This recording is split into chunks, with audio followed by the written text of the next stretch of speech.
APPSC group 2 mains AP history practice bits. Ptolemy తన a guide to Geography గ్రంథంలో ఏ శాతవాహన రాజు గురించి పేర్కొన్నాడు? వాసిష్ఠ పుత్ర పులోమావి. ఆంధ్రదేశంలో మొట్టమొదటి సంస్కృత శాసనం ఎవరిది? యహుబల శాంతమూలుడు. బౌద్ధ వాజ్మయం ఆంధ్రదేశమును ఏమని పేర్కొన్నది? అంధకరట్టం. తేనె వలె తీయనైన భాష కాబట్టి తెనుగ అయిందని పేర్కొంది ఎవరు? Robert Bishop Caldwell. ఆంధ్రదేశం గురించి తెలిపిన మొదటి శాసనం మైదవోలు. ఆంధ్రదేశంలో పురావస్తు పరిశోధనలు ప్రారంభించిన మొట్టమొదటి వ్యక్తి రాబర్ట్ బ్రూస్ ఫూట్.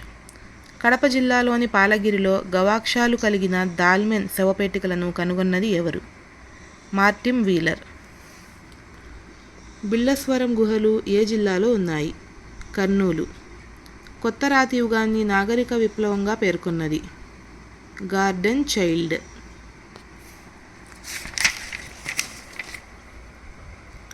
ఆంధ్రులను మ్లేచ్చులుగా పేర్కొన్న గ్రంథం మత్స్య పురాణం. తెలుగు భాషలో మొట్టమొదటిసారిగా శాసనాలు వేయించింది రేనాటి చోడులు.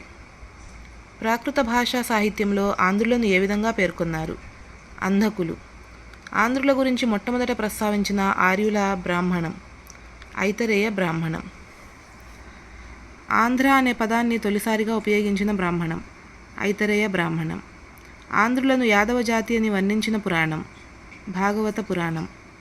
ఏ శాతవాహన చక్రవర్తి పాలనా కాలంలో మత్స్య పురాణాన్ని సంకలనం చేశారు? యజ్ఞశ్రీ శాతకర్ణి. పురాణాలు మొత్తం ఎన్ని? 18. అందులో ఆంధ్రుల గురించి తెలిపే పురాణాలు 3. ఆంధ్రులను ఆంధ్ర భృత్యులు అని ప్రస్తావించిన పురాణం వాయు పురాణం.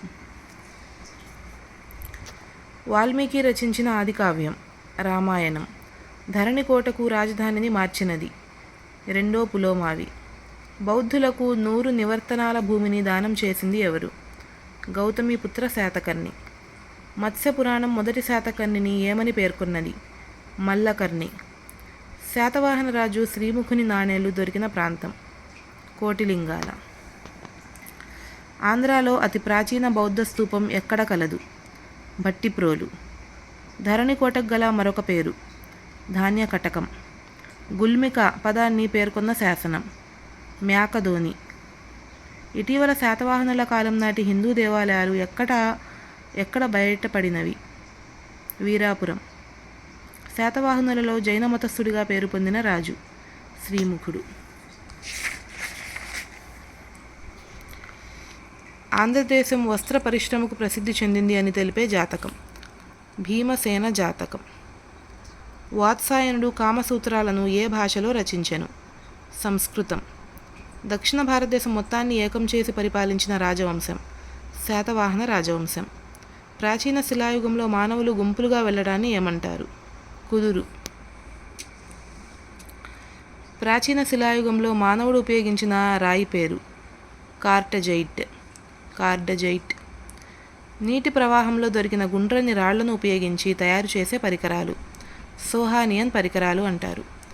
నీటి ప్రవాహంలో కాకుండా ఇతర ప్రాంతాల్లో దొరికే రాతిని ఉపయోగించి తయారు చేసే పరికరాలు అసూలియన్ పరికరాలు. శాతవాహనుల కాలంలో శాశ్వత సైన్యం ఉండే స్థావరాన్ని ఏమంటారు? కటకం.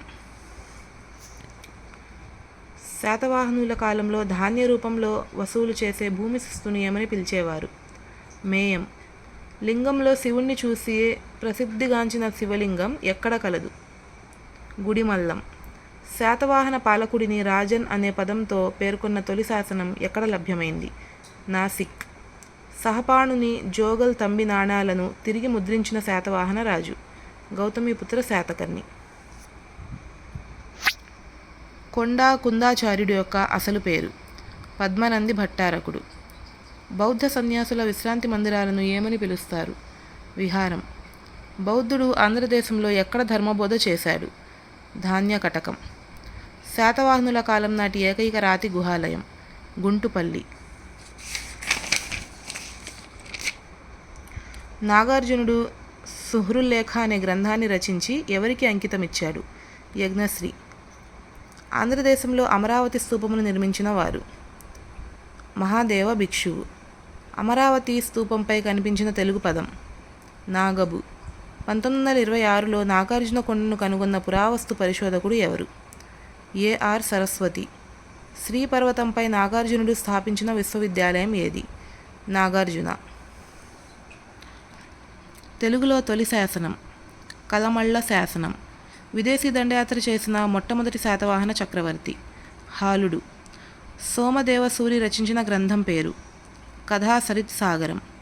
700 పద్యాలతో కూడిన గ్రంథం గాథా సప్తశతి. బృహత్కథ గ్రంథాన్ని రాసింది గుణాఢ్యుడు. వాత్సాయనుడు ఎవరి ఆస్థానా పండితుడు? కుంతల శాతకర్ణి. కుంతల శాతకర్ణి సులభంగా సంస్కృతం నేర్చుకోవడానికి శర్వవర్మ రాసిన గ్రంథం కాతంత్ర్య వ్యాకరణం. సుహర్లేఖ గ్రంథాన్ని రాసింది ఆచార్య నాగార్జునుడు. న్యాచురల్ హిస్టరీ గ్రంథ రచయిత ప్లీనీ. మొత్తం పురాణాల సంఖ్య 18. శాతవాహనుల వంశం గురించి తెలియచేస్తున్న పురాణం విష్ణు పురాణం. ఆంధ్రులను అటవీకులుగా వర్ణించిన బ్రాహ్మణం ఐతరేయ బ్రాహ్మణం. గోదావరి తీరంలో భూమిపైన చనిపోయిన జంతువుల అవశేషాలను కనుగొన్నది వైన్. తెలుగు భాషను జంటుగా పేర్కొన్నవారు పోర్చుగీసు వారు. ఏ భాషా సాహిత్యంలో ఆంధ్రులను అంధకులు అని పేర్కొన్నారు? ప్రాకృతం. చిత్రాలంకృతి మృణ్మయ పాత్రలు ఏ జిల్లాలో లభ్యమైనాయి? కర్నూలు జిల్లా పాతపాడు. ప్రాచీన బౌద్ధ జైన మత క్షేత్రమైన రామతీర్థం ఏ జిల్లాలో ఉంది? విజయనగరం. తొలి మానవుని రాతిగొడ్డలిని ఎక్కడ కనుగొన్నారు? లింగఘార్. బృహత్ శిలాయుగంలో ఒకే సమాధిలో స్త్రీ పురుష కళేబరాలు ఉన్న శవపేటిక ఏ ప్రాంతంలో దొరికింది? ఏలేశ్వరం. కుమ్మరి చక్రం అభివృద్ధికి చిహ్నం అని పేర్కొన్నది గోర్డాన్ చైల్డ్. కాణిపాకం విఘ్నేశ్వరుని ఆలయం ఏ జిల్లాలో కలదు? చిత్తూరు. శాతవాహనులు ఎవరికి సామంతులుగా పనిచేశారు? మౌర్యులు. శ్రీముఖుడు శాతవాహన చక్రవర్తి పరిపాలనా కాలంలో మౌర్య చక్రవర్తి. శ్రీముఖుడు అనే శాతవాహన చక్రవర్తి పరిపాలనా కాలంలో మౌర్య చక్రవర్తి ఎవరు? అశోకుడు. శాతవాహన సామ్రాజ్య స్థాపనకు పునాదులు వేసిన స్వతంత్ర పాలకుడు శ్రీముఖుడు. శ్రీముఖుడు యొక్క బిరుదు రాణా. శాతవాహనుల తొలి రాజధాని కోటిలింగాల. సమయసారం పుస్తకం రాసింది ఎవరు? కొండకుందాచార్యులు. గృహాలయాలను నిర్మించిన మొట్టమొదటి శాతవాహన చక్రవర్తి కన్హుడు లేదా కృష్ణుడు. మొదటిసారిగా తన పేరుకు శాతవాహన అనే వంశనామాన్ని జోడించిన తొలి శాతవాహన రాజు మొదటి శాతకర్ణి. గజ గుర్తుతో నాణేలు వేయించిన శాతవాహన చక్రవర్తి మొదటి శాతకర్ణి. శాతవాహన రాజులలో అత్యధిక కాలం 56 సంవత్సరాలు పరిపాలించిన రాజు రెండవ శాతకర్ణి. సాంచీ స్థూపానికి దక్షిణ తోరణాన్ని నిర్మించింది రెండవ శాతకర్ణి. ఓడ బొమ్మలను నాణేలపై ముద్రించిన శాతవాహన రాజు యజ్ఞశ్రీ శాతకర్ణి. ఆచార్య నాగార్జునుడి కోసం నాగార్జున కొండలో పార్వత విహారంను నిర్మించిన శాతవాహన రాజు యజ్ఞశ్రీ శాతకర్ణి. శాతవాహనుల కాలంలో లోహ పరిశ్రమకు ప్రసిద్ధి చెందిన ప్రాంతం వినుకొండ. నవనగర స్వామి బిరుదుగల రాజు రెండవ పులోమావి. నానాఘట్ శాసనంలో దక్షిణ పథపతిగా బిరుదుగల శాతవాహన రాజు మొదటి శాతకర్ణి. మౌర్యులకు సామంతులుగా కొనసాగిన శాతవాహనులు ఎవరి కాలంలో స్వతంత్రులుగా ప్రకటించుకున్నారు? మొదటి శాతకర్ణి కాలంలో. అభిధమ్మ కోశ రచయిత ఎవరు? అశ్వఘోషుడు. శాతవాహన రాజ్యంలో రాజు తర్వాత అత్యంత ఉన్నతాధికారి ఎవరు? రాజు అమాత్య. బుద్ధుని అవశేషాలను సేకరించి వాటిని భారతదేశం అంతా పంపి 84,000 స్తూపాలను నిర్మించిన రాజు అశోకుడు. భారత తర్కశాస్త్ర పితామహుడిగా పేరు పొందినది దిగ్నాగుడు. శాతవాహనులు తమ నాణేలను ఎక్కువగా ఏ లోహంతో ముద్రించారు? సీసం. రాజు ముఖాన్ని నాణేలపై ముద్రణ వేయించిన శాతవాహన రాజు యజ్ఞశ్రీ శాతకర్ణి. కరీంనగర్ జిల్లాలో బయలుపడిన మునుగుల గుట్ట ఏ మతానికి సంబంధించింది? బౌద్ధ మతం. శాతవాహనుల రాజుల రాజ్యం పితృస్వామిక రాజ్యం అని ఏ శాసనం ద్వారా మనకు తెలుస్తుంది? నాసిక్ శాసనం. శాతవాహనుల కాలం నాటి పట్టణ ప్రాంతాలను గురించి తెలియజేయు శాసనం. భట్టిప్రోలు నిగమ సభ శాసనం. దక్షిణ భారతదేశంలో భూదానాలు చేసిన మొట్టమొదటి రాజవంశం శాతవాహనుల రాజవంశం. భూస్వామ్య వ్యవస్థను మొదటిసారిగా ప్రారంభించిన వారు శాతవాహనులు. శాతవాహనుల కాలంలో కూరగాయలు తోటలపై విధించే పన్నును ఏమని పిలిచేవారు? కరా. Periplus of the Erythraean Sea అనే పుస్తకం రచించింది అజ్ఞాత నావికుడు. ది గైడ్ టు జాగ్రఫీ పుస్తక రచయిత Ptolemy. Thanks for watching. Subscribe for more videos.